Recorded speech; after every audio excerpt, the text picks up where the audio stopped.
एक होता है मुसलमान, एक होता है मोमिन। दोनों में बड़ा फर्क है। देखिए, मुसलमान तो हम हो गए विरासत के तौर पर, हमारे माँ बाप मुसलमान थे, हम भी मुसलमान। तो मोमिन तो ऐसे विरासत में नहीं बनता आदमी। आलतिल आराबु आमन्ना कुल लम तुमिनु वलाकिन कुलू अस्लमना, सूरह हुजरात की आयत नंबर 14। ए नबी, ये बद्दू जो है ये दावा कर रहे हैं कि हम ईमान ले आए। आप इनसे कह दीजिए तुम ईमान हरगिज नहीं लाए हो, वलाकिन कुलू अस्लमना, यूं कहो कि हम इस्लाम ले आए।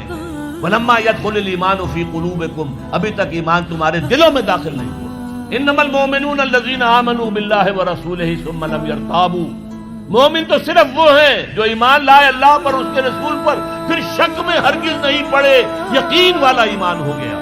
वजाहदू बिअमवालिहिम व अनफुसिहिम फी सबीलिल्लाह, और फिर उन्होंने जिहाद किया अल्लाह की राह में, अपने मालों से भी अपनी जानों से। उलाइका हुमुस सादिकून, सिर्फ ऐसे लोग सच्चे हैं अगर वो कहें कि हम मोमिन।